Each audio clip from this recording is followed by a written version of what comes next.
सूर्य के बाद डॉक्टर कल्याणलाल गंगवार पानी भी नहीं पीता, आज उनकी 80 साल की उम्र होगी। लेकिन उन्होंने एक बात बताई कि जो माँ चाहती है कि माँ को महाराज ने एक बात कह दी, वो आपने तो कभी ध्यान दिया हो तो महाराष्ट्र के, न केवल महाराष्ट्र में, केवल महाराष्ट्र में 2-3 बार गुटके बंद हुए सरकार के द्वारा। आपने कभी रिपोर्ट पढ़ी हो तो 2-3 बार अक्खा महाराष्ट्र में गुटका बंद, जबकि आरएनडी गुटका जो है कहां से चलता है मालूम आपको?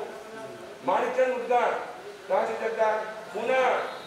उसको चलाने वाला भी जैनी है, हम उसके घर भी गए।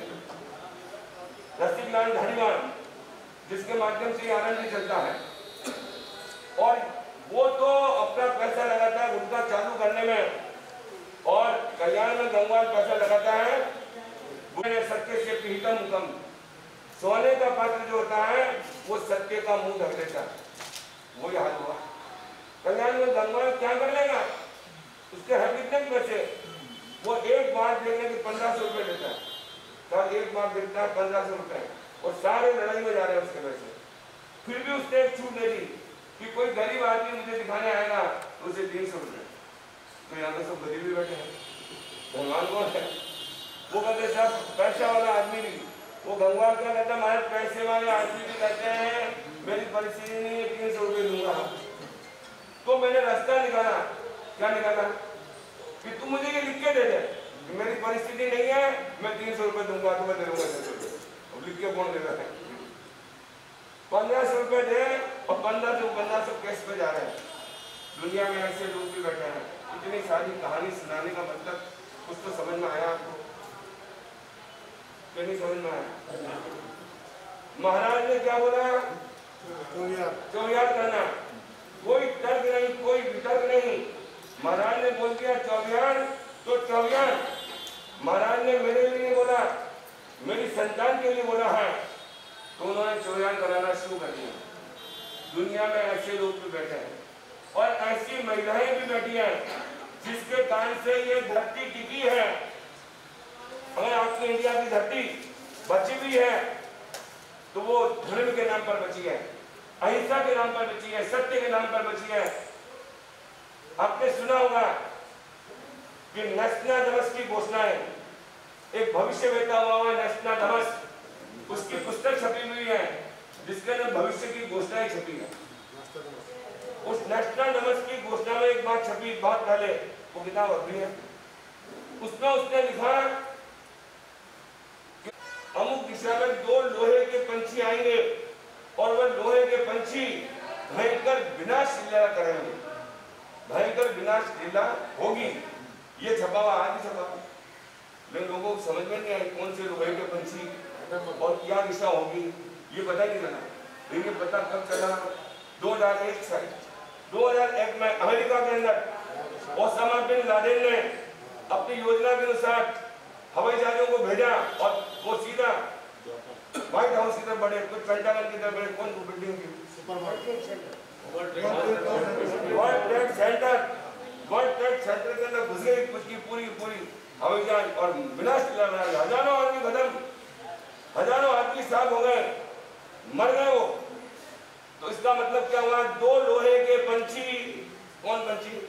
2 लोहे के पंछी विनाश लीला पैदा करेंगे, और होगी विनाश लीला। यह नस्नादमस की घोषणा किताबों में छपी हुई है।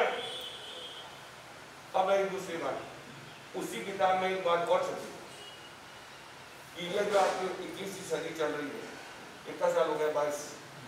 इस 21वीं सदी के लिए घोषणा है उनकी। वो कहते हैं कि इस पूरे विश्व पर राज करेगा या पूरे विश्व का संचालन करेगा वो आदमी अमुक दिशा में पैदा हो गया है, और वो चलाएगा। वो दिशा कौन सी है? इंडिया में भी दक्षिण की तरफ मान रहा कि उस तरफ जो है पैदा होगा आदमी जो पूरे वर्ल्ड पर राज करेगा, पूरे वर्ल्ड को दिशा देगा। अब इंडिया के पास है क्या जो दिशा देगा? न तो शस्त्र है, न पैसा है, न दिमाग है, और जो दिमाग है वो भी अमेरिका खरीद लेता है क्या इंडिया के पास? कि जो पूरे वर्ल्ड पर शासन करेगा, केवल एक ही चीज है जो पूरे वर्ल्ड में किसी के पास में नहीं है, वो है एक तो साधु, पैदल चलने वाले साधु जो नंगे पैर नंगे सिर करते हैं, आपके जैन साधु जो सूर्यास्त के बाद पानी भी नहीं पीते, मरना मंजूर है, पानी भी नहीं पीना, खाना नहीं खाना, पैसा नहीं रखना, टका नहीं रखना, जिंदगी भर तक अहिंसा, सत्य, चौर्य, ब्रह्मचर्य, परिग्रह का पालन करना, ये सारी स्थितियां उनकी बनी हुई हैं। ऐसा एक भी साधु इंडिया और नेपाल के बाहर हो तो बताना, या एक भी आदमी हो आपके दिल्ली में भी, ये हमारे इतने मुद्दे बैठे हैं जज साहब राजकुमार जी, और इनको भी मैं कह दूं जिंदगी भर तक वाहन में नहीं बैठना, तो नियम कर सकते हैं, जिंदगी भर तक किसी वाहन में नहीं बैठना। दिल्ली का कौन आदमी आएगा, बुढ़ा जो मर रहा है ना, वो भी कहता कहीं वहां बैठना पड़ जाए, तो ये छोटे छोटे नियम भी करने वाला नहीं है, और इन सारे नियमों का पालन एक जैन साधु करता है। उसके अंदर से जो वाइब्रेशन निकल रही, वाइब्रेशन जो तरंगे निकल रही है, अहिंसात्मक तरंगे, सत्यात्मक तरंगे, वो पूरे इंडिया के लिए सेंसर का काम करेगी। सेंसर समझते हो आप? सेंसर आपकी गाड़ी को बचाते हैं, आपको बचाते हैं। आपकी इंपॉर्टेंट गाड़ी है और बाहर खड़ी है, उसके टच करने की बात कर रही, उसकी एक उंगली के नजदीक, एकदम नजदीक आ जाए कोई आदमी, तो इतना जबरदस्त सेंसर है, वो आपको पकड़ लेगा, हॉर्न बजना शुरू हो जाएगा कि खतरा आ गया, खतरा आ गया। इसे कहते हैं सेंसर। आपकी गाड़ी में बैठते हुए सुरक्षा बेल्ट लगाना, उस बेल्ट को लगाने में कितना टाइम लगता है? 10 सेकंड में लगे, लेकिन सुरक्षा बेल्ट अगर आपका लग गया है तो एक्सीडेंट हो भी जाए, एक्सीडेंट होने के साथ ही क्या भूल जाएंगे, बैलून भूल जाएंगे, वो आपको बचा लेंगे। वैसे ही एक घड़ी, आधी घड़ी, आज भी मैं बुनियाद तुलसी संगत साधु की कटे कोटि अपराध, करोड़ों भावों के अपराध हमारे कट जाते हैं कि अगर हम संतों की संगति में आकर के कुछ देर बैठना सीख जाए, कुछ देर जीना सीख जाए, तो बात बन जाती है। एक बार एक गांव के अंदर कुछ संत गए हुए थे और भयंकर गर्मी का टाइम था, तो गर्मी में गलियों में ही कोई वृक्ष के नीचे या बाहर चबूतरे पर संत सो जाया करते थे। उन्हें कोई हवा बाहर जो है, जो व्यवस्था प्रकृति ने हवा देने की है, वही चलता था। तो रात के 12 बजे एक संत उठा, वो किसी काम से बाहर गया होगा, इतने में 4 आदमी आते हुए नजर आए। वो जो 4 आदमी आते हुए नजर आए, उन्होंने महाराज को देखा, तो महाराज को देखते हाथ तो अपना भी जुड़ जाता है। उन चारों ने हाथ जोड़ लिए, हाथ जोड़ लिए, तो महाराज पूछते भाई तुम कौन हो और कहाँ जाता है? टाइम कितनी बजी है? 12, रात के 12। और महाराज पूछते तुम कौन हो और कहाँ जा रहे? चारों चुप। फिर एक व्यक्ति बोला कि सुनिए महाराज, अभी रात की 12 बजी है, कभी भी गलती मत करिए कि रात के 12 बजे कोई जा रहा हो तो उसे ये नहीं पूछना कि तुम कौन हो और कहाँ जा रहे हो। ये बात नहीं पूछना, ये ठीक नहीं है। लेकिन आप जैन संत हैं और अच्छे हैं, इसलिए हम आपको बता देते हैं, हम चारों चोर हैं और चोरी करने जा रहे हैं। अब क्या करना? रास्ते में कौन मिल गए? स्पीड ब्रेकर, गाड़ी की स्पीड को रोकने वाला बीच में मिल गया, फोन रहा। रात की 12 बजे भी स्पीड ब्रेकर तैयार है साहब। अब महाराज ने ये बात सुनी, तो महाराज तो पहले बोलते सुनो, हमको जाने दो, हम चोरी करना नहीं छोड़ेंगे, हम जाएंगे जाएंगे।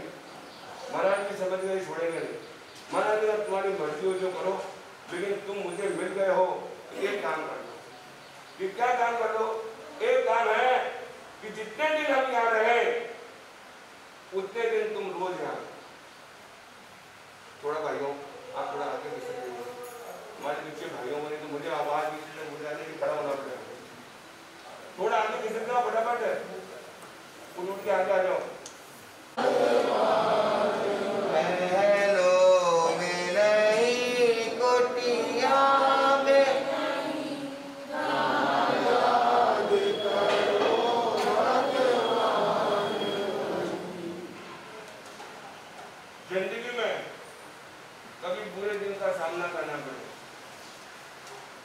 जिंदगी में कभी बुरे दिन का सामना करना पड़े तो इतना हौसला जरूर रखना।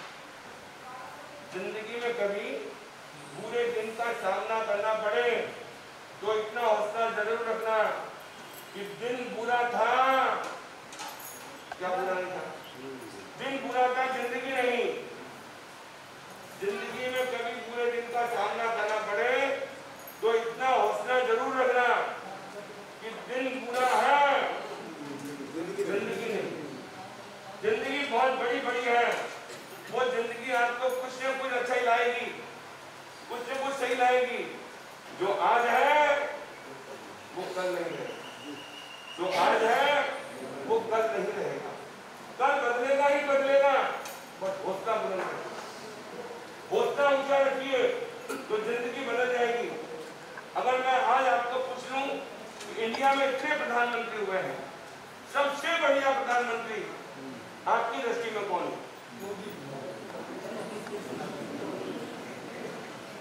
जो सबसे ज्यादा ईमानदार हो और सबसे ज्यादा बड़ा अच्छा प्रधानमंत्री हो, ऐसा इंडिया में कौन हुआ, कुछ मालूम है? लाल बहादुर शास्त्री। मोदी का मुख्यमंत्री नाम है, उनको पार्टी चाहिए। मोदी को देश नहीं चाहिए, लाल बहादुर शास्त्री है जिसको देश चाहिए, पार्टी नहीं चाहिए, जिन्हें अपनी जिंदगी नहीं चाहिए। आज भी जितने बुजुर्ग लोग हैं, जो भी समझदार आदमी है, अगर किसी से भी पूछ लो कि इंडिया में इतने प्रधानमंत्री हुए हैं, उसमें हमारे देश के लिए सबसे बढ़िया प्रधानमंत्री कौन था? लाल बहादुर शास्त्री। उनकी जिंदगी की बहुत घटना है, मैं उन घटनाओं में जाना नहीं चाहता थी। इतने पैसे कम लेना जवानी अटली, जो स्टेडियम भूल गया, पूरे पैसे ले लिए। व्यापारी ने आगे कहा तूने पूरे पैसे ले लिए, तो उसने कहा ध्यान नहीं रहा, वापस गया ऊँट लेकर के और 4 घंटे चल गए, उसको वापस पैसे लेके आया। उसी कहते हैं अब्राहम लिंकन। अब्राहम लिंकन उससे कहते हैं कि जब वो राष्ट्रपति बन गया और असेंबली डाला था, असेंबली अपनी, उस असेंबली जाते वक्त उस समय ये गाड़ियां नहीं थी, बग्गियां थी, बग्गियां। वो बग्गी से असेंबली में निकल रहा था, तो रास्ते में देखा कि कीचड़ में सुअर फंसा हुआ पड़ा है, सुअर जो पट कर रहा। राष्ट्रपति से देखा नहीं गया, राष्ट्रपति बग्गी रुक गई और उस नौकर को नहीं कहा गाड़ी वाले को तू जा, खुद नीचे उतरे, कीचड़ में गए, सुअर को पकड़ा तो सुअर तो सुअर ही है, वो और भी घबरा और फैल रहा है। उस समय में उन्होंने जबरदस्ती पकड़ा, उसने सारे कपड़े खराब कर दिए, बाहर निकाल दिया सुअर को, सुअर बच गया, कपड़े भर गए और जाना असेंबली में। असेंबली में जाना है, राष्ट्रपति है, आपके यहाँ प्रधानमंत्री का रुतबा है, वहाँ राष्ट्रपति का रुतबा है, और प्रधानमंत्री को नहीं पूछते, राष्ट्रपति मालिक वही है। कपड़े खराब हो गए, टाइम खराब हो रहा है असेंबली का, टाइम से चलो। उसी भरे हुए कपड़े में असेंबली में जाकर बैठ गए, सब लोग देखते हैं, बोलने की हिम्मत किसी की नहीं। असेंबली का काम समाप्त होने पर मिनिस्टरों ने गाड़ीवान से पूछा, रथवान से ये क्या है? किताब रास्ते में ये हो गया था, पिक्चर में पड़ गया, कपड़े खराब हो गए, बदलने का टाइम नहीं दे रहा, सारा देश देखता है क्या हो रहा है। इसलिए आज भी अब्राहम लिंकन के समय में एक पद खाली हो गया, संरक्षण मंत्री का। संरक्षण मंत्री का पद खाली होकर 3 दावेदार है, एक तो उसके परिवार के लोग कि हमें बना दो संरक्षण मंत्री, सुरक्षा मंत्री, एक वो जो उसके दोस्त, वो मेरा विरोधी है लेकिन मेरे देश का वफादार है। मुझे मेरा समर्थक नहीं चाहिए, मुझे देश का वफादार चाहिए। इसलिए आज भी लिंकन को पूरे अमेरिका में आदर की दृष्टि से देखा जाता है। यहाँ तक कहा जाता है रिसर्च में कि उसकी आत्मा, प्रेतात्मा व्हाइट हाउस में आज भी घूम रही है, और वह व्हाइट हाउस बचा हो तो कोई चक्कर नहीं, उस ओसामा बिन लादेन के चक्कर में वो भी मारा है, लेकिन व्हाइट हाउस बचा है। कहने का मतलब है कि आपके अच्छे काम आपको जिंदा रखेंगे, आपको सुरक्षित रखेंगे। तो मैं आपको क्या बता रहा था, कुछ याद रहा? याद रहा क्या बता रहा? बाहर जाओगे सब भूल जाओगे, क्या बता रहा? महाराज का दिमाग उल्टा चलता, झक्की दिमाग महाराज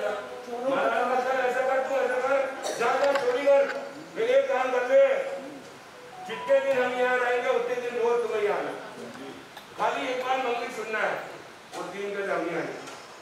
तो क्यों नहीं आएंगे?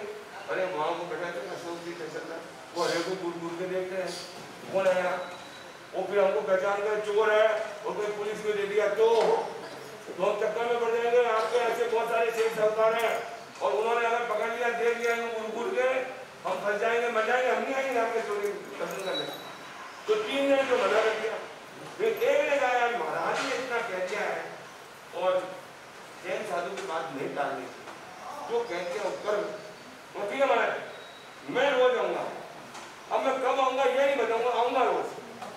और उसने नियम बना लिया और वो कब आता था, अब जब व्याख्यान चल रहा है और सब लोग का मुंह मेरी तरफ है और वो आता था हाँ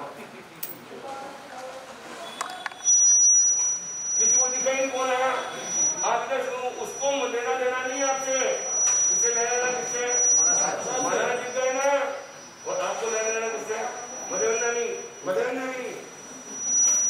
तो करते हैं कम, पहले 3 बार तो महाराज को रगड़ते हैं और फिर वापस 3 बार और रगड़ते, एक आदमी 6 बार रगड़ता है, वो महाराज को सांस लेने देते। अरे तो दूर से हाथ बढ़ाए ना भाई जी, अब तो कोरोना चल रहा है और दूर है, लेकिन वो जो चोर था वो दूर से चला जाता था। 1 दिन 2 दिन 3 दिन 4 दिन 5 दिन, एक दिन महाराज ने कथा में कह दिया था भाइयों अब हम कल जाएंगे, बहुत दिन हो गए अब कल जा करेंगे। ये किसने सोच लिया, चोर ने सोच लिया, कल से छुट्टी आ जाएगा, कल से छुट्टी रोज का रगड़ा मोल ले लिया। चोर आपकी तरह तो है नहीं, चोर ईमानदार होते हैं और ईमानदार बेईमान होते हैं। चोर ईमानदार होते हैं, ईमानदार होते हैं। आपको क्या करा तो पहले तो करोगे नहीं, करोगे तो मेरे तो बीमारी है, मेरे तो काम हो गया, मेरे तो धंधा में चला गया, 10 बहाने बचे। कहाँ से धर्म आपके जीवन में उतरेगा? जब धर्म आपके लिए काम करने के लिए तैयार होता है तब आप बहाना बना लेते हो, आज छुट्टी, जिस दिन आप पास होने का समय होता है उस दिन स्कूल ही नहीं जाना, ये तो आपके हाथ में बटन रखी है। तो कहाँ से महाराज का धर्म आपके जीवन में उतरेगा? बदलना काम, धर्म को प्राणों में बचाइए, अनिवार्य है। चोर कितना भी काम हो जाए, आज आपको 11:30 बजे वो निकले चोरी करने के लिए, कितने लोगों ने ध्यान आया, आज तो करे ही नहीं, कल की बात थी, कल जाना था, आज तो है नहीं, और अब जाना है चोरी करने के लिए और रात के 12 बजे बाद दिन बदल जाएगा। उसने अपने साथियों को ठहरो, मैं अभी आता हूँ, कहाँ जा रहा है? महाराज को नहीं, महाराज नहीं, ये मोड़ों के पास नहीं जाना, ये मोड़ों के सपून खराब होते हैं, वो राजस्थान में ऐसा है, ये आपको सदा से चूरू ये जो इलाका है ना, वहाँ क्या करते हैं, अगर हम ये बाल साफ करके जाते हैं ना रोज करके, तो कहते हैं मोटो के देखने सपून खराब हो जाते हैं। वहाँ के जाट ब्राह्मण लोग पहले ऐसा समझते थे, आजकल तो कम हो गया, आज तो समझते महाराज सामने आगे से बड़े सपून ही नहीं। अब उन्होंने कहा इन्हीं ना महाराज की गड़बड़ हो जाएगी, तो मैं तो जाऊंगा, अभी आ 2 मिनट में। तो तीनों चोरों ने कहा अगर आज तू महाराज के पास चला गया तो आज की चोरी का हिसाब तुम्हें नहीं दिया जाएगा। अब क्या करना नीरज जी? जाना है ना, तभी आ गए, जाना तो है। वही हुआ, वो गया, गर्मी का टाइम था, वो भागा भागा ऊपर गया, और ऊपर जाने के लिए तो महाराज पाटे पर सो रहे, उसको क्या लेना देना, महाराज सो रहे हैं, जा रहे हैं, यूं किया, उतरा, नीचे हड़बड़ लगता हुआ, उतावला सो बावड़ो, जो उतरने लगा तो 3 पोगोटियां लांग गए, 3 सीढ़ियां नीचे गिरा, पैर में कांटा चुभ गया, भयंकर कांटा, इधर से घुसा उधर निकल गया, चलने की स्थिति खत्म। तो फिर वो धीरे धीरे जाता अपने घर जाके सो गया कि आज चोरी करने नहीं जा सकता। वो 3 चोर रोज चोरी कर रहे थे और भारी सिक्योरिटी चल रही थी, सिविल ड्रेस में हजारों लोग खड़े थे, पकड़ लिया तीनों को, और तीनों को फांसी की सजा मिली, सूली की, और तीनों को गधों का बिठा करके पूरे शहर में सुबह घुमाया जा रहा था। तो जिस गली में वो चौथा चोर बैठा था पट्टा बांध के, उस गली में उनको लगा कि तीनों चोर ये कल पकड़े गए और आज सूली पर चल रहे हैं। अब वो कहता हो कल मैं दर्शन करने नहीं जाता, मेरे पैर में कांटा नहीं चुभता तो मैं भी जाता और मैं भी फंसता और मेरे को भी सूली मिल जाती। धन्य हो महाराज का जो मैं बन गया। सूली जितना पाप सूल जितना रह गया। सूली जितना पाप था इसलिए कहते हैं कि दुर्भाग्य को सद्भाग्य में बदलने के तरीके समझ जाइए, सही ढंग से आगे बढ़ना सीख जाइए, भक्ति करना सीख जाइए। अगर आज हमारा देश सुरक्षित है, भारत सुरक्षित है, तो वो कोई शस्त्रों से सुरक्षित नहीं है, शास्त्रों से सुरक्षित है। वो ऐसे त्यागी तपस्वी संतों से सुरक्षित है। जितने लोग हर साल हमारे इंडिया में मास ग्रहण करते हैं, पूरी इंडिया में केवल जैन संतों के चातुर्मासों में कम से कम 500-700 मास ग्रहण, कई 2 मास ग्रहण, कई 5 मास ग्रहण, कई 10 मास ग्रहण, कई 20 मास ग्रहण, कई 50, और पूरी गिनती की जाए तो पूरे देश के अंदर 500 मास ग्रहण से कम नहीं होंगे, इससे ज्यादा ही होंगे, कई 100 मास ग्रहण भी चल रहे हैं। 500 मास ग्रहण बैठे और इस देश के लिए कल्याण की कामना करें, इस देश की शांति की कामना करें, तो ये देश सुरक्षित होगा नहीं होगा? ये ताकत पूरे वर्ल्ड में किसी के पास नहीं है। या कोई राजनेता भी अवसर पर बैठते हैं ना, तो चुपके चुपके जूस पीते रहते हैं। हमारे यहाँ वो नहीं है, हमारे यहाँ खाली पानी तो पानी, और पानी की सूर्यास्त के बाद नहीं तो नहीं। इतनी बड़ी ताकत, इतनी बड़ी शक्ति देश के पास है। इसलिए देशवासियों अच्छा काम करना सीखिए। अच्छा काम अपने आप को बचाता है। थोड़े दिन बाद पहले हमारे राष्ट्रीय सेवक पवन जी ने बताया, और भी बताया, अभी मेरे पास सूचना नहीं थी, जलंधर में गौशाला बन रही। उस गौशाला के बाद अशोक जी जैसे आपके हाल है, अभी तो चालू ही नहीं हुई है, और वहां पर कोई आदमी आया और एक बछड़ा पैदा हुआ। बछड़ी को तो कोई रख ले, बछड़े को कौन रखे, और वो पालो और पोस और बड़ा करो, तो ऐसे बछड़े गौशाला के बाहर डाले और अभी जिंदा है, और ये सूचना मिली कि जिंदा है। तुरंत लोग भागे और भागकर इन बछड़ों को बाहर से उठाया, अंदर किया, और उन बछड़ों की व्यवस्था के लिए अलग व्यवस्था जमी कि ऐसे बछड़े आ जाए तो उन्हें बचाना कैसे। वो कि महाराज काम चालू हुआ उसके पहले कुलमान फिरने लगी, और ऐसी जिंदगी बचाने का हमें मौका मिल रहा है, हमें आवेदन देने का मौका मिल रहा है। बहुत लोग लग रहे हैं, बहुत पीछे लग रहे हैं, लोग खुले मन से सहयोग देने में लग रहे हैं कि किसी तरीके से पंजाब में चलाई जा रही जैन गौशाला चल जाए, वहाँ स्थानक नहीं, जलंधर जी वहाँ दिगंबर साधु जाए, पंजाबी जाए, चाहे तेरापंथी जाए, चाहे स्थानक में, मैं नहीं जाने वाला, मैं तो आ गया पंजाब से। 26 साल बाद तो गया, 26 साल बाद आया, अब कब जाऊंगा, और मेरे 26 साल और आगे निकलेंगे, किसको भरोसा है, और निकल भी गए तो जाऊंगा नहीं जाऊंगा, ये कोई हमारे लिए नहीं बनी। वहाँ का स्थान धर्म स्थान ये हमारे लिए नहीं। मैंने कहा वहाँ इतना साफ बोला, मैंने कहा अगर दिगंबर संत भी वहाँ जाए तो मैंने उनको बोला उनका भी चौका लग जाना चाहिए, कोई साधु हमारे यहाँ से खाली नहीं जाए, ये व्यवस्था होनी चाहिए। वो एक दिन के लिए आए, 2 दिन रहे। अशोक जी हम तो कहते पंखा बंद करो, ये नहीं चलेगा, वो नहीं चलेगा, लेकिन मैंने कहा तुम सबको सब तरह की सुविधा दोगे, वहाँ ध्यान नहीं आने वाला है जल्दी से। जितने संत आए वो ये कहे कि हम 2 दिन रहेंगे, आराम करेंगे, तो मजा है तुम्हारा भला नहीं। रोड पर चलने वाले साधु के लिए एक स्थान होता है जो सबके काम आता है, और जो दिल्ली में आ गए तो स्थानवासी अलग, डेराबंदी अलग, दिगंबर अलग, सब अलग अलग घुसते हैं। लेकिन रोड पर सब एक है। रोड पर जो भी स्थानक है जैन धर्म का पहले वहां गए। इस तरीके से उन्होंने गौशाला चालू कर दी, स्थानक चालू और काम तेजी से चल रहा है। मुझे खुशी हुई कि कोई बचना भी छोड़ के जा रहे हैं ऐसे, और लोग उसको भी संभाल रहे हैं। ध्यान लगाइए, हमारा तन मन धन साधु साधियों की सेवा में, व्यायाम में साधु साधु बचेंगे तो देश बचेगा। आप बचोगे दुनिया बचेगी, क्योंकि अगर साधु साधु बीमार है तो क्या समझाएंगे आपको, क्या करेंगे। और आज मेरा आप लोगों के बीच आने का कारण कुछ और ही बन गया। मेरा कारण क्या बन गया, आज जो निर्माण विहार में आया हूँ, उस निर्माण विहार का मुख्य कारण है हमारे धैर्य जी और अंजू जी। ये 2 व्यक्ति जो है, मैं रास्ते में आ रहा था, कभी इतने लोगों ने चक्कर कटाया, मुझे इतने बताया, मैंने बता तू कितनी बार आया मेरे पास, तो वो आया ही आया हो, मैं नहीं जा रहा हूँ। मैं हमारे रवि जी कोचर फैक्ट्री आया हूँ, वो रवि जी कोचर जो 20 साल में 50 बार मेरे पास आया हूँ है नॉन जैन, और 20 साल में 50 बार आया हूँ, तो जी तो जानते हो। अब जो नहीं आया हम तो वहां भी पहुंच रहे हैं। इतने में हमारे नरेंद्र जी बोलते हैं नहीं मैं आपके हैदराबाद भी आया, आपके मुंबई भी आया, मैं तो आप कहीं भी नहीं आए हो तो भी मैं आऊंगा। आप क्या समझते हो? आप हैदराबाद आए हो, बेंगलोर कहीं नहीं आओ तो भी मैं आपके आऊंगा। क्यों आऊंगा?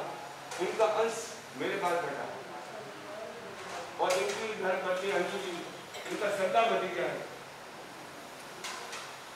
और इनके सक्रिय भतीजा इस अरेंज मैरिज संघ में दीक्षित है और जिन शासन की प्रभावना करने में लगे हैं। तबियत ठीक न होने के बावजूद भी आज लुधियाना जलंधर से अमृतसर, अमृतसर से जलंधर, फगवाड़ा, लुधियाना इतना लंबा विहार करते हुए इनकी बड़ी इच्छा थी नरेंद्र जी की, खासकर हमारी बुआ अंजू जी जैसे भतीजा एक बार तो घर आ जाए। तो इनकी भावना मेरे ध्यान में थी। मैंने कहा ये बुलाए तो भी घुस जाए, ये तो तैयार रहने थे। इनकी बड़ी इच्छा थी कि मेरा भतीजा मैं अपने आंखों से अपने घर में देखूं और मुझे लगता नहीं दीक्षा के बाद शायद पहली बार आया।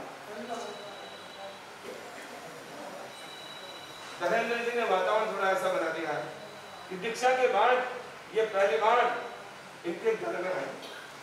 इतने साल हो गए, 20-20 साल या आना हुआ, लेकिन इनके घर तक मैंने सूचना दी तो अशोक जी तो बोल पड़े हाँ करते। फिर बाद में मुझे पता चला कि हाँ क्यों कर रहे हैं। दिगंबर समाज के किसी भी व्यक्ति को पूछो तो मालूम पड़ जाएगा धरेंद्र जी दान देते रहते हैं और वहां तो दान देते हैं, यहाँ तो इनका घर है, यहाँ तो इनके घर का अंश बैठा है जो श्री अरिंद माई जैन महाशय की गरिमा को आगे बढ़ाया। तो यूं ही पहले अंजू जी के मुझे कुछ करना है, वो अपने भतीजे के पास गई, फिर नरेंद्र जी मेरे पास आए। वो कहा यार 20 साल में पहली बार आए हैं और कब आएंगे वापस और अपने गुरु के साथ आए हैं। तो उन्होंने कहा फिलहाल उनका मुझे तो दान देना है कि फिलहाल मेरी 11 लाख की घोषणा कर लो, उसके बाद जितना होगा और दूंगा।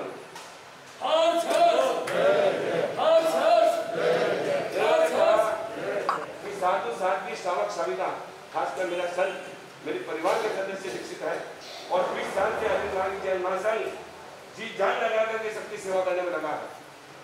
अरिंद जैन महासंघ का ये जितने भी आपके आदमी काम करते हैं, जो भी काम करते हैं, जो हमारे साथ चलते हैं या जो भी शिक्षा होती है उन सब का खर्चा वहन करता है अरिंद जैन महासंघ। ये आपके कौन जी से पूछते जाओ, वो आपको बताएंगे कि क्या खर्चा वहन करता है। दीक्षा हो गई उसके बाद अशोक जी का बचाओ, लेकिन जितने लोगों का आदमी काम कर रहे हैं उनके साथ वो देश के किसी भी कोने में जा रहे हैं, कहीं भी विहार कर रहे हैं, उन सब की जिम्मेवारी किसकी? उनकी। और उस सब की तो होती सबकी उनकी जहाँ दीक्षा हो रही, लेकिन नहीं श्री अरिहंत जैन महासंघ उन सारी जिम्मेवारियों को निभाता है। वो सारी जिम्मेवारियों के पीछे लगा है। नीलिमा जी की दीक्षा तो अभी हुई है, वे पवन जी उससे पहले तैयार था। तो ये अरिहंत के संग किसी व्यक्ति विशेष का नहीं है धरेंद्र जी, जो अरिहंतों को मानता है उन सबका है। और अरिहंतों में कौन आ गए? अरिहंतों को मानने में कौन आ गए? आपके गुरु की सामर्थ्य रहे चलेगा, लेकिन अरिहंतों को मानने में तो सब आ गए। गुरु अलग हो सकते हैं लेकिन अरिहंत हमारे नरेंद्र जी की बड़ी इच्छा की मेरे गुरु जी से एक बार आप मिल लो। बड़ी भावना थी मेरे को, हमारे क्या फर्क पड़ता, हम करते हैं, हम उनसे भी मिलेंगे, उनसे भी बातचीत करेंगे, उनसे भी बातचीत की, हमने तो इनवाइट भी किया और उनकी जैसी अनुकूलता हो वैसा काम आएगा। बाकी बातचीत करी, उन्होंने मुझे कहा कि 28 मई सुरक्षित रखना, मेरे कार्यक्रम में हुआ है। इतने में सुभाष जी बीच में बोला मैं दियूंगा, मैं क्यों, आप बिचौलिए की जरूरत नहीं रही है। अब हम दोनों आमने सामने हो गए हैं और आमने सामने होने के बाद अब माध्यम की जरूरत नहीं रही। वो गुप्ती सागर जी सीधा मुझे बोल सकते हैं तो सीधा मैं उनसे बात कर सकता हूँ। कभी कभी जब तक मिलते नहीं है तब तक लोगों में ऐसा लगता है पता नहीं वो क्या कहेंगे, हम क्या कहेंगे, वो क्या होगा, ऐसा कुछ नहीं है। सबकी धारा एक की अच्छे का कि मैं गौशाला के लिए मेरा 1,11,000 ले लो, तो गौशाला बनाना चलाना सहज काम नहीं है, उसको चलाना है और उसे आगे बढ़ाना है। ये बनाना सरल है, इसको चलाना कि अशोक जी को और हमारे मनोज जी विश्व विहार वालों को पता है। वो मनोज जी मुझे बार बार कहते हैं 2 लाख रुपये हर महीने जा रहे हैं, तो जाके चलता है। और अशोक जी तो इनके कोई कमी नहीं, इस पर चंदा प्रभु की कृपा है, तो चंदा आता ही रहता है इनके पास। ऐसी कृपा चंदा प्रभु की है। यह हमारा जो हॉस्पिटल है बड़े अच्छे से चलाता है। इनको तो हम जितने धन्यवाद दें उतना कम है, इसलिए नहीं कि हॉस्पिटल चला रहे हैं। इनको धन्यवाद इसलिए है कि दिल्ली के किसी भी कोने में कोई भी संत बीमार है तो ये दिल्ली से भागे। सबसे बड़ा धन्यवाद यह है कि साधु साथियों की शिक्षा, साधु साथी जितने बचेंगे उतना देश बचेगा, और जितना देश बचेगा उतना विश्व बचेगा। तो खासकर मेरा निर्माण विहार आने का मुख्य कारण रहा हमारे गौतम मुनि जी, जो अपनी बुआ के पास 18 साल बाद उन्होंने मुझे कहानी सुनाई। अब मैं बात पूरी करता हूँ। ये छोटा बच्चे थे, तो ये धरेंद्र जी और अंजू जी अब तक दिए आते, तो धरेंद्र जी अपने ससुराल आते, तो ये मुश्किल से 3-4 साल का बच्चा होगा। अब धरेंद्र जी इसको क्या कहते थे कि तू नाच के बता, तू नाचेगा तो मैं 100 रुपये दूंगा। बच्चों को 100 रुपये बहुत हो जाएंगे। एक बार नाच लिया, उसके बाद क्या अब दूसरी तरह से नाच के बता, और दूसरी तरह से नाच के बता, उसके 100 रुपये और है। अब उसने कहा अब तीसरी तरह से नाच के बता, उसके भी 100 रुपये है। वो कहता है कि 7-8 बार मैंने नचाया और हर बार नाच के 100 रुपये, जो अंदर होता था। तो ये छोटा बच्चा था और दिखने में अच्छा और नाचने में और अच्छा। मैं तो अब हमारे धरेंद्र जी ने इनको नचाया है, तो अब हमारे गौतम मुनि जी इनको धर्म के नृत्य पर आगे बढ़ाए, और इनके बच्चों से, दोनों बेटों से बात करी, इनकी बहुओं से बात करी, शायद बेटे है या नहीं मुझे नहीं मालूम, और उनकी बहुएं जो मुस्कान जी, नेहा जी, सभी से बातचीत करी हुई, और सभी लोगों में आकर्षण बढ़ा। ये घर का सदस्य, खून का रिश्ता, वो आज हमारे घर पे आया, और घर पे भी कब शिक्षा के 18 साल का, 18 साल बाद वो अपने बुआ के घर में प्रवेश किया है, तो खुशी तो होनी है। सहज बात है कि अपना खून आए और 18 साल बाद लगे न शादी न विवाह न कोई कार्यक्रम। अब महाराज थोड़ी आएंगे, महाराज तो अब आएंगे, चलते चलते चलते चलते अब पहुंचेंगे। तो बुआ का दिल तो कर ही रहा है। मैं बुआ के पहले हमारे फूफा जी बैठे धरेंद्र जी, धरेंद्र जी कहते हैं देखो मेरे 11 तो देता ही हूँ, मैं और दूंगा ना, ये तो इनका घर है, इनका अंश बैठा है यहाँ पे, ये जितना करे उतना कम है, तो घर का सदस्य बैठा है। और धरेंद्र जी एक बात सुन लो, सारी दुनिया की खुदाई एक तरफ और जोरू का भाई एक तरफ, मालूम है आपको? सारी दुनिया की खुदाई एक तरफ और जोरू का भाई एक तरफ। तो जोरू का भाई का बेटा तो और बड़ा होता है, और जिसको आपने गोद में खिलाया है, अंजू जी ने तो गोद में खिलाया है, धरेंद्र जी ने गोद में खिलाया है, वो छोटा बेटा इतना बड़ा होकर के और जिन शासन की प्रभावना कर रहा है, और इतनी मजबूती के साथ इतना जिंदगी में तबियत बिगड़ी है, इतनी तबियत बिगड़ी है, उसमें तो अच्छे अच्छे खराब हो जाए, अच्छे अच्छे साधुपन छोड़ के चले जाए, लेकिन इन्होंने अपने मन को पक्का रखा, मजबूत रखा, सदा मरना मंजूर है, ये साधु जीवन नहीं छोड़ूंगा मैं। ये सभी जन जानते हैं। बहुत बहुत धन्यवाद से बात करें। मेरे पास अभी इतना टाइम नहीं है, क्योंकि मुझे व्याख्यान के बाद यहाँ से पड़पड़गंज जाना है। हमारे तीर्थविहार के लोग पीछे लगे हैं, ऐसे जैन सभा तीर्थविहार यहाँ कोई स्थानक बन जाए, और स्थानक बन जाए तो सब आए, लेकिन मैंने स्थानक इन ऐसे जैन सभा के लोगों को कह दिया कि स्थानक बनाओ, लेकिन स्थानक में 12 महीना कोई न कोई आता रहे, चाहे वो तेराबंदी हो, चाहे वो स्थानकवासी हो, चाहे वो दिगंबर हो, चाहे वो मूर्ति पूजक हो, आता रहे तो मजा है। कोई भी आएगा बोलेगा अहिंसा, बोलेगा सत्य है, बोलेगा अचोरी है, यही तो अच्छी बातें बोलेगा। तो जितने लोग आएंगे उतना लाभ मिलेगा। हमारा तीर्थविहार, निर्माण विहार, ये गुजरात विहार सभी जुड़े। मैं कल गया था, तो एक गुजरात विहार में गया, तो एक भाई मेरे पीछे पड़ गया गुजराती, चलो चलो चलो, मैं जाने का मन कम था, फिर लोगों ने भी कहा नहीं आप चलो, ये अच्छा कार्य करता है। मैं गया अंदर, वो गुजराती, उनको क्या मालूम कि मैं गुजराती बोलता, मैं गुजराती में स्पीच देता, गुजराती का व्याख्यान देता हूँ। जब मैं अंदर गया, उनका पिताजी थे बरान में सारी, उनको मैंने जब गुजराती में समझाना शुरू किया तो उनको समझ में आया। फिर मुझे मालूम पड़ा कि इनके 2 बेटे महाराज बने। 2 बेटे मूर्ति पूजक परंपरा में रत्न सुंदर विजय जी के पास महाराज बने। तब मुझे कहा आप भाई साहब पहले बोल देना कि मेरे बेटे महाराज बने तो मैं 1 किलोमीटर चक्कर मार के भी आया। चाहे वो किसी संप्रदाय में महाराज बने हो, लेकिन नाम किसका चला रहे हैं? महावीर का नाम चला रहे हैं। महावीर का नाम चलाने वाला कोई व्यक्ति हो जिसने अपने घर से अपना टुकड़ा निकाल के दिया है, अपना हृदय का टुकड़ा दिया है, हमारे लिए सबसे पहले वो है। जिसके घर से कोई संत बना है हम चलेंगे। अच्छी बात है, आप भी संतों का सम्मान करना सीखिए, सेवा करना सीखिए, जीवन में आगे बढ़ाना सीखिए, और जो ऐसे अच्छे अच्छे गौशालाओं के काम आते हैं उनमें आप सहयोग करना सीखिए, तो आपकी कल्याण बढ़ेगी, आपका भाग्य बढ़ेगा, जीवन आगे बढ़ेगा। फिलहाल में इतना कहकर भी बात करूँगा।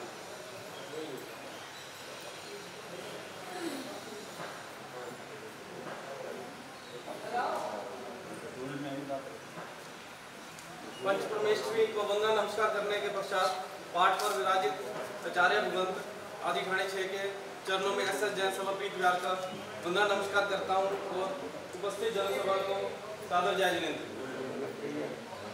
गुरुदेव, आपने देखा है क्षेत्र में कैसे ठाठ लगे हैं, हाल भरे हुए हैं, लोगों में बहुत उत्साह है। धर्म की भावना आपने जो क्षेत्र में फैलाई है, इसका सारा श्रेय हमारे धीरेन्द्र जैन धरना सेठ जी को जाता है। प्रीत विहार क्षेत्र SS जैन सभा इनका बहुत आभारी है। इन्होंने जो कार्य किया है, एक दिगंबर समाज का प्रधान होते हुए एक श्वेतांबर सभा ऐसे आयोजित की है। इन्होंने सारा कार्य, इन्होंने पूरा खर्चा इन्होंने बयान किया है। ये जितना प्रशंसा की जाए, अनुमोदना की जाए, उतना ही कम है। गुरुदेव, ये जो घाट लगे हैं, इस क्षेत्र की कोई पुण्य में कमी समझिए कि यहाँ पे इस क्षेत्र में कोई स्थानक नहीं है। अगर जो ये ठाट लगे हैं तो कभी हो सकता है स्थानक होता तो वहाँ लगते हैं ऐसे ठाट, पर कुछ लोगों में उत्साह कह लीजिए या कुछ गुरु भगवंतों की कोई लोगों को जगाने में कुछ कमी रह गई है, या लोगों में कुछ उत्साह की क्या कमी है कि स्थान के क्षेत्र में नहीं बन पा रहा है। वो कुछ संगठन की कमी है। हम लोग लगे हुए हैं क्षेत्र को संगठित करने में, और यहाँ पे कुछ कोशिश कर रहे हैं कि जल्दी से जल्दी को स्थानक का निर्माण हो। हमारे क्षेत्रवासियों सभी से निवेदन है कि अपना तन मन धन से हमें सहयोग दें ताकि जल्द से जल्द इस क्षेत्र में स्थानक का निर्माण हो सके। धीरेन्द्र जी का बहुत बहुत हम धन्यवाद करते हैं प्रीत विहार SS जैन सभा की तरफ से, जिन्होंने इस तरह का आयोजन किया। और आगे भी हम समाज की तरफ से SS जैन सभा की तरफ से विनती करते हैं कि दिगंबर जैन समाज और सभी समाज मिलकर इस तरह का आयोजन करते रहें, और सब में व्यवस्था की गई है। सभी से विनती है कृपया सब लेकर लें। बोलिए श्रवण बने घर पधारने के उपलक्ष्य में शिक्षा चिकित्सा वैयावच फंज में श्रीमान धीरेन्द्र जी, अभिषेक जी, हर्षित जी द्वारा 11 लाख रुपए घोषणा हुई है। मैं उनको बहुत बहुत धन्यवाद देता हूँ। महाराज साहब तो 18 साल बाद पधारे हैं, तो ये राशि तो कम से कम 18 ही होना चाहिए। जी जी जी।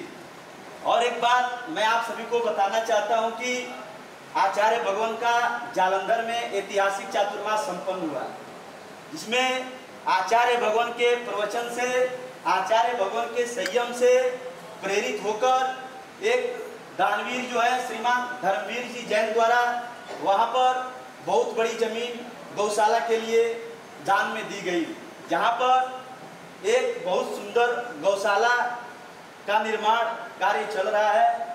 जब आचार्य भगवान उस रास्ते से पधारे अमृतसर, तो उस रास्तों में थोड़ी बहुत कठिनाई आई, रुकने की, गोचरी पानी की, लंबे लंबे विहार करने पड़े।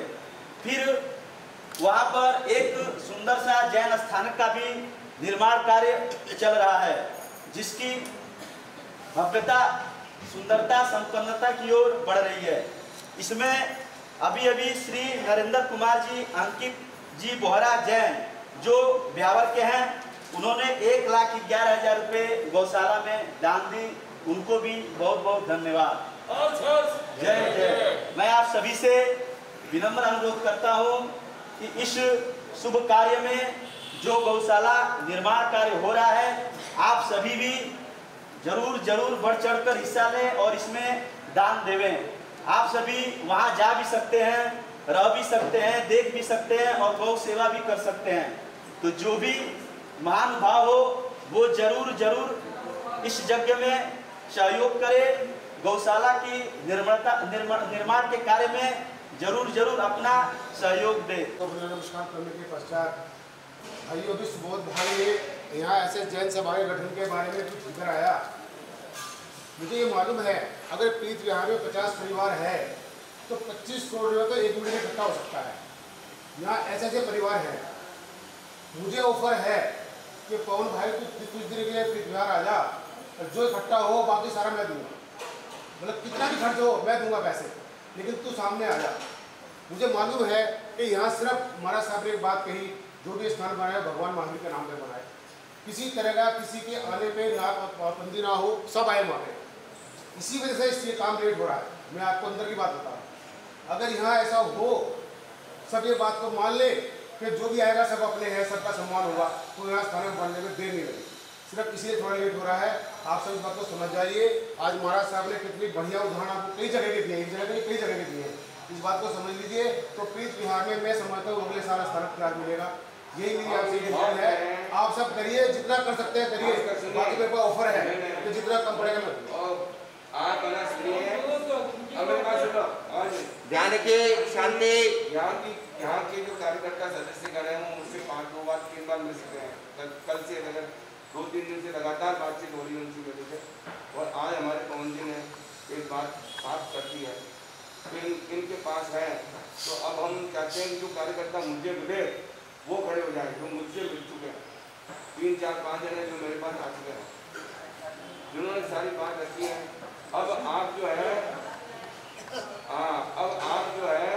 पवन जी को पकड़ लो और कह दो कि अगर आपका इतना बड़ा ऑफर है तो हम सब आपके साथ हैं और हमारा प्रीत विहार का हिस्सा करना। तो ये जितने लोग हैं या पवन जी को आगे कर दो, संयोजक बना करके और इनसे मांगना शुरू करवाओ। मेरे पास टाइम नहीं है, टाइम बना निकालना पड़ेगा। अगर आपके निमित्त से कोई स्थानक बनता है और वो जो पवन जी का उद्देश्य है कि वहाँ सब जने आने चाहिए, ये इनका उद्देश्य है। जी गुरुदेव। सब आएंगे तो मैं आता हूँ उसके साथ। ये उद्देश्य इनका क्लियर है। तो मैं ये चाहता हूँ कि पवन जी अपना सहयोग लगा करके और इस प्रीत विहार के स्थानक को, निर्माण विहार, प्रीत विहार, प्रसन्न विहार, विचार विहार, इनके बीच के स्थानक को बनाने में अपना महत्वपूर्ण है। इस बात का विशेष ध्यान रखना। दूसरी बात यह है कि जो गायों की बात आपके सामने आ रही है, लोग सहयोग करते हैं। हम तो चाहते हैं इनसे जो महिलाएं हैं वहां पर उन्होंने क्या कर दिया, अभी बछड़े आए, छोटे छोटे बछड़े जिनको मरने के लिए छोड़ गए। गायों के गौशाला के बाद पता नहीं कौन छोड़ गया मरने के लिए। जो गौशाला को मालूम चला और सबको अंदर लेना शुरू कर दिया। 50 साल तक, 50 साल हो गए इस बात को वो चौरियार करते हैं। सूर्य इसके बाद डॉक्टर कल्याण में गंगा में पानी भी नहीं पीता। आज उनकी 80 साल की उम्र होगी, लेकिन उन्होंने एक बात बताई कि जो माँ चाहती है कि माँ को महाराज ने एक बात कह दी, वो आपने कभी ध्यान दिया हो तो महाराष्ट्र के, न केवल महाराष्ट्र में, केवल महाराष्ट्र में 2-3 बार गुटके बंद हुए सरकार के द्वारा। आपने कभी रिपोर्ट पढ़ी हो तो 2-3 बार अक्खा महाराष्ट्र में गुटका बंद। जबकि आरएनडी गुटका जो है कहाँ से चलता मालूम आपको? माणिकचंद गुटका कहाँ से चलता है? पुणे। उसको चलाने वाला भी जैनी है और उसके घर भी गए रसिकलाल धारीवाल, जिसके माध्यम से आरएनडी चलता है। और वो तो अपना पैसा लगाता है गुटका चालू करने में, और कल्याण में गंगवाल पैसा लगाता है। आपके चरित्र एवं तत्सल्य यात्रा की साझा पुछते हैं। आपके स्वास्थ्य की सुंदर कामना करते हैं। हाथ जोड़कर कितने पास है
एकाशना किसी के है? एकाशना तो हाथ खड़ा करते हैं।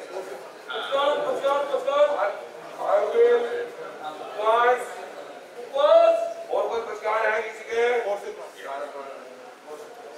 आज के लिए सामूहिक पुरस्कार, आज के सामूहिक पुरस्कार के अंतर्गत केवल आज के लिए मन से जहाँ तक झूठ मत बोलना, और अगर कभी व्यापार के लिए झूठ बोला गया जबरदस्ती तो एक लोकान मंत्री की माला एक्स्ट्रा कर लेना। नमो मंगलम श्रद्धालुगतमा अरिंदालुगतमा सिद्धालुगतमा साहुलुगतमा केवल बनंतो नमोलुगतमो श्रद्धालु शरणम पहुंच जावे, अरिंदे शरणम पहुंच जावे, सिद्धे शरणम पहुंच जावे, साहु शरणम पहुंच जावे।